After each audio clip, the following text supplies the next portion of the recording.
Read with me as I read 2 Corinthians chapter 7. With promises like this to pull us on, dear friends, let's make a clean break with everything that defiles or distracts us, both within and without. Let's make our entire lives fit and holy temples for the worship of God. Trust us. We've never hurt a soul, never exploited or taken advantage of anyone.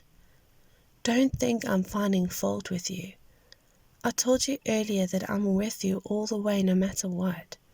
I have, in fact, the greatest confidence in you. If only you knew how proud I am of you. I'm overwhelmed with joy despite all our troubles. When we arrived in Macedonia province, we couldn't settle down. The fights in the church and the fears in our hearts kept us on pins and needles. We couldn't relax because we didn't know how it would turn out. Then the God who lifts up the downcast lifted our heads and our hearts with the arrival of Titus. We were glad just to see him, but the true reassurance came to what he told us about you. How much you cared, how much you grieved, how concerned you were for me. I went from worry to tranquility in no time. I know I distressed you greatly with my letter. Although I felt awful all the time, I don't feel at all bad now that I see how it turned out. The letter upset you, but only for a while. Now I'm glad, not that you were upset, but that you were jarred into turning things around. You let the distress bring you to God, not drive you from Him. The result was all gain, no loss. Distress that drives us to God does that. It turns us around. It gets us back in the way of salvation.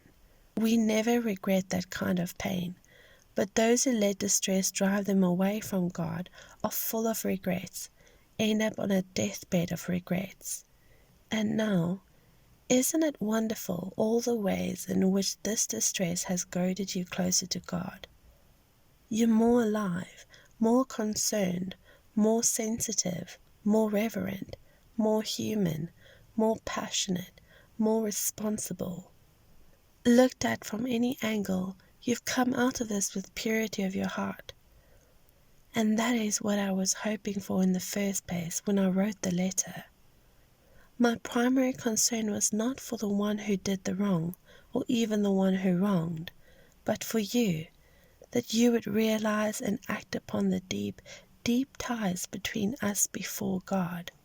That's what happened, and we felt just great. And then, when we saw how Titus felt, his exuberance over your response, our joy doubled. It was wonderful to see how revived and refreshed he was by everything you did. If I went out on a limb in telling Titus how great I thought you were, you didn't cut off that limb. As it turned out, I haven't exaggerated one bit. Titus saw for himself that everything I said about you was true. He can't quit talking about it, going over again and again the story of your prompt obedience and the dignity and sensitivity of your hospitality.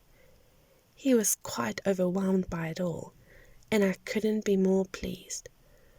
I am so confident and proud of you.